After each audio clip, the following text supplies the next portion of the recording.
जयपुर के शहीद स्मारक पर नरेश मीणा के धरने पर चौथे दिन आई भीड़ ने इस बात पर मोहर लगा दी कि राजस्थान की सियासत में नरेश मीणा बड़ा चेहरा होंगे। ऐसी भीड़ कभी डॉक्टर किरोड़ी लाल मीणा के लिए जुटती थी, कभी सचिन पायलट के लिए जुटती है, कभी हनुमान बेनीवाल के लिए जुटती है। वैसी ही भीड़, वैसा ही जोश मैंने नरेश मीणा के लिए आई हुई भीड़ में देखा, तो मुझे लगा कि राजस्थान की सियासत में नरेश मीणा बड़ा चेहरा होंगे।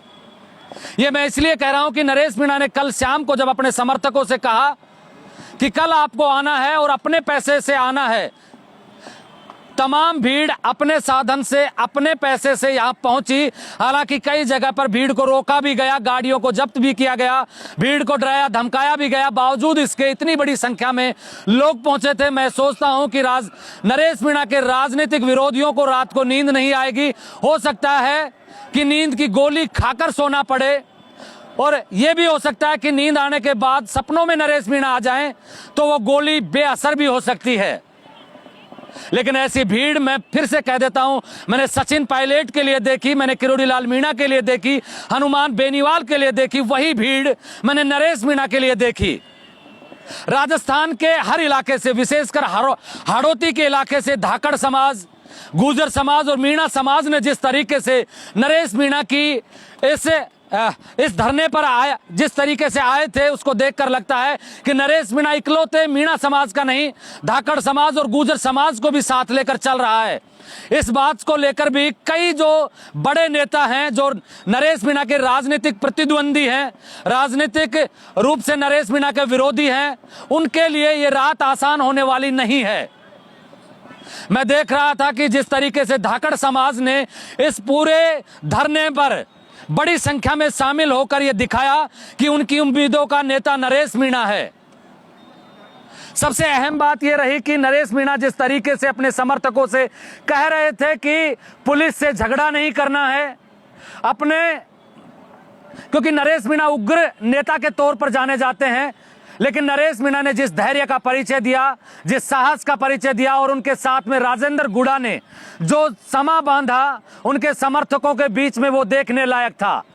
लेकिन क्या ये भीड़, क्या ये जोश, क्या ये जुनून इनके समर्थकों का आने वाले समय में दोनों ही राजनीतिक पार्टियों के लिए सरदर्द बनेगा?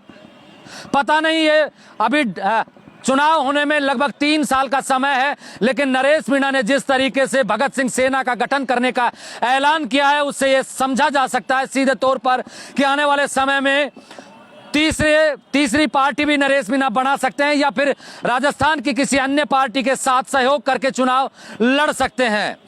हालांकि चुनाव में बहुत समय बाकी है, लेकिन सबसे बड़ी टेंशन होनी चाहिए कांग्रेस के नेताओं में, कांग्रेस के नेतृत्व में, क्योंकि 2013 में जब डॉक्टर किरोड़ी लाल मीणा ने अलग पार्टी बनाकर चुनाव लड़ा था, तब कांग्रेस पार्टी 21 सीटों पर सिमट कर रह गई थी। मैं आज तो इस बात की घोषणा नहीं करता हूं कि वही इतिहास फिर से दोहराया जाएगा, लेकिन सबसे ज्यादा नुकसान, अगर आप राजनीतिक तौर पर समझें, किसी भी स्टेट में चले जाएं, जब कोई नई पार्टी बनती है, सबसे बड़ा नुकसान कांग्रेस को होता है। आप दिल्ली चले जाइए, जहां आम आदमी पार्टी बनी, वहां पहले कांग्रेस हुआ करती थी। आप हरियाणा चले जाइए, वहां कांग्रेस हुआ करती थी, आज वहां बीजेपी है। पंजाब में चले जाइए, जहां कांग्रेस अकाली दल हुआ करते थे, वहां पर अब आम आदमी पार्टी की सरकार है।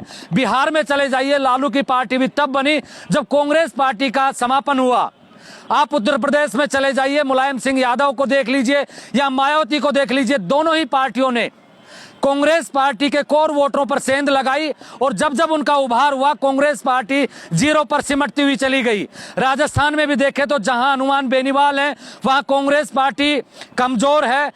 आदिवासी इलाके की तरफ जाएंगे, जहां पर बाप पार्टी का उद्भव हुआ है, जहां बाप पार्टी के 3 विधायक और 1 सांसद है, वहां भी सबसे बड़ा नुकसान कांग्रेस पार्टी को हुआ है।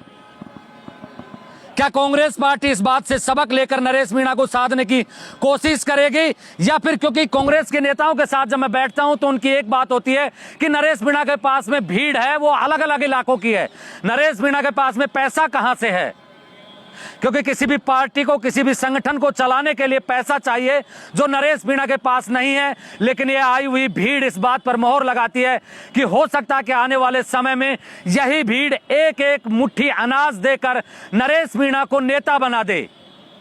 नरेश मीणा की नई पार्टी के गठन के लिए हो सकता है, क्योंकि ऐसा मैंने कई जगह पर देखा है। कई स्टेट में जब पार्टियों से लोग परेशान हो जाते हैं तो जनता अपना नेता चुनती है। मैंने वो दौर भी देखा है जब मुलायम सिंह यादव को नेता बनाया था, जनता ने बनाया था। लालू प्रसाद यादव को जनता ने नेता बनाया। आम आदमी पार्टी के नेता अरविंद केजरीवाल के पास में क्या हुआ करता था, लेकिन जनता ने उनको वो सब दिया जो चुनाव लड़ने के लिए चाहिए, और चुनाव लड़ने के लिए चाहिए वोट, जो नरेश मीणा के पास में आई हुई भीड़ ने यह साबित कर दिया है। लेकिन इसमें कांग्रेस के साथ में बीजेपी का नुकसान मुझे लगता है कि हाड़ौती के इलाके में धाकड़ समाज एक तरफा भारतीय जनता पार्टी का माना जाता है, और जिस तरीके से धाकड़ समाज ने इस आंदोलन में, इस मुहिम में नरेश मीणा का साथ दिया है, बड़ी संख्या में धाकड़ समाज के लोग आए थे। अगर धाकड़ समाज का मोह भारतीय जनता पार्टी से दूर होता है तो हाड़ौती से आने वाले नेताओं के भी पसीने छूट सकते हैं। मुझे नहीं पता कि आने वाले समय में क्या होगा, लेकिन इतना तय है कि जो लोग नरेश मीणा को हल्के में ले रहे थे, नरेश मीणा के पास पैसा नहीं है, भीड़ नहीं ला पाएगा, वो उन लोगों की बातों पर करारा तमाचा है ये। आप देखिए कि जिस तरीके से राजेंद्र गुढ़ा ने, क्योंकि राजेंद्र गुढ़ा एक खिलाड़ी है राजनीति के, वो अपने तरीके के नेता हैं, उनकी खुद की भीड़ है। राजेंद्र गुढ़ा ने शायद अपनी भीड़ नहीं बुलाई थी, बावजूद इसके नरेश मीणा के लिए जो आई थी भीड़, वो चीख चीख कर, चिल्ला चिल्ला कर कह रही थी कि आने वाले समय के बड़े नेता होंगे नरेश मीणा। आप मेरे साथ देख रहे हैं ब्लैक एंड व्हाइट सच। मैं महेंद्र यादव। जय हिंद, जय भारत।